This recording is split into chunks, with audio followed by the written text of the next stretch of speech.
Assalamualaikum warahmatullahi wabarakatuh. Sikap bagi seorang muslim dalam menghadapi wabah corona ini adalah dengan kembali kepada kitab Allah Subhanahu wa taala dan sunnah Rasulullah Shallallahu alaihi wasallam dengan memperhatikan poin-poin berikut ini. 1. Mengikuti arahan-arahan dari pemerintah karena arahan-arahan tersebut berkaitan dengan kebutuhan mayoritas manusia. Kalau mau sukses melalui ujian ini, mari kita bersatu dengan cara menaati dan mengikuti arahan para ulama, ahli medis, dan pemerintah. Kalau mempunyai opini sendiri, maka simpan opini Anda itu untuk diri sendiri, karena masalah ini berkaitan dengan umat yang banyak yang telah diputuskan oleh para ulama dan pemerintah. Kedua, tidak boleh bagi seorang muslim untuk menerima berita-berita hoax atau bukan berasal dari sumber yang resmi. Hendaknya bagi kita selektif dan tidak terburu-buru menerima dan meyakini kebenaran berita. Tidak semua yang kita dengar, kita terima dan share begitu saja, terutama di zaman kita sekarang ini, banyak berita-berita hoax yang tidak valid dan tidak jelas sumbernya. Yang ketiga, hendaknya seorang muslim meyakini bahwa wabah ini adalah siksaan yang Allah Subhanahu wa taala kirimkan bagi siapa saja yang dikehendakinya dan sekaligus merupakan rahmat bagi orang yang beriman. Jadi, wabah ini adalah azab bagi hambanya yang kafir, teguran bagi hambanya yang lalai, serta rahmat bagi hambanya yang beriman. Keempat, hendaknya bagi seorang muslim untuk meneladani petunjuk Nabi Muhammad SAW dalam menghadapi bencana-bencana seperti ini. Di antaranya, beliau menyegerakan sholat, beliau memperbanyak istighfar, beliau memperbanyak ibadah, dan yang terakhir beliau memperbanyak mengingat Allah Subhanahu wa taala dan berdoa kepadanya. Yang kelima, hendaknya seorang muslim beriman dengan takdir Allah. Hal ini termasuk dari rukun iman. Apabila hal ini sudah tertanam dalam hati sanubari kita, maka kita akan tenang, tidak panik, tidak galau, dan tidak stres.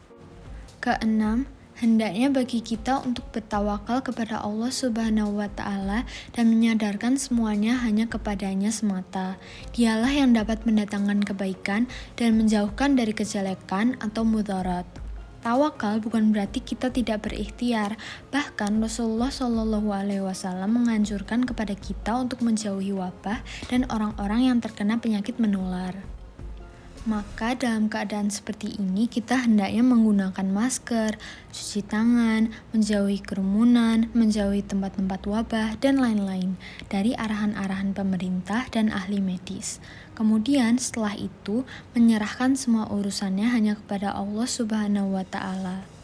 Merupakan suatu kesalahan apabila seseorang hanya menggantungkan urusannya kepada Allah Subhanahu wa taala tanpa mau berusaha. Sebagaimanapun juga sebuah kesalahan apabila orang hanya melakukan antisipasi tanpa menyerahkan urusannya kepada Allah Subhanahu wa taala. Yang kedelapan, hendaknya seorang muslim berbaik sangka kepada Allah, tidak boleh menghina atau mencela virus corona. Jangan sampai seseorang mengatakan sesuatu yang mengandung buruk sangka kepada Allah, apalagi menganggap bahwa Allah Subhanahu wa taala berbuat zalim. Maka sungguh ini adalah suatu bentuk kejahilan. Harus kita sadari bahwa Allah Subhanahu wa taala tidaklah menurunkan bencana ini, melainkan karena terdapat hikmah yang mendalam. Yang ketujuh, hendaknya memperbanyak doa kepada Allah, merendah hanya kepada Allah, bersimpuh kepadanya dan berdoa untuk dirinya serta saudara-saudaranya seiman. Doa adalah kunci seluruh kebaikan dunia dan akhirat, sebagaimana dikatakan oleh Syekhul Islam Ibnu Taimiyah. Ibnul Qayyim juga mengatakan doa adalah obat paling mujarab dan musuh bagi bencana. Oleh karena itu, kita tidak boleh sombong seperti sebagian kalangan mengatakan kita pasti bisa mengalahkan corona. Ini adalah sumber kesombongan, sumber petaka. Di antara hikmah adanya wabah ini adalah menjadikan kita semakin dekat kepada Allah Subhanahu wa taala, kita semakin semangat dalam beribadah, menjadikan kita merasa sangat butuh kepada Allah Subhanahu wa taala, menjadikan seseorang bertaubat kepada Allah Subhanahu wa taala dari dosa-dosa, mengingatkan kepada kita akan kematian, meruntuhkan kesombongan dan kecongkakan manusia, kita semakin dekat dengan keluarga kita agar kita saling tolong-menolong, kita menghargai profesi para dokter dan para guru, dan lain sebagainya. 9. Hendaknya bagi kita untuk bersikap tafaul atau optimis bahwa kita akan melalui masa-masa sulit ini. Kita harus optimis bahwa Allah akan segera menyudahi wabah ini dan tidak boleh pesimis. Ke-10. Tidak boleh menakut-nakuti orang yang beriman, membuat panik mereka, serta membuat sedih mereka.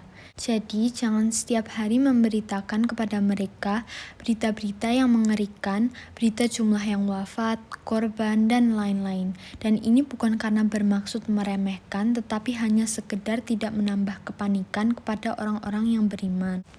Dan sebagai faidah yang berharga, janganlah kita mengikuti berita corona terus-menerus, bahkan berlebihan sehingga menimbulkan kepanikan, kecemasan, stres, dan lain-lain. Sewajarnya saja. Wassalamualaikum warahmatullahi wabarakatuh.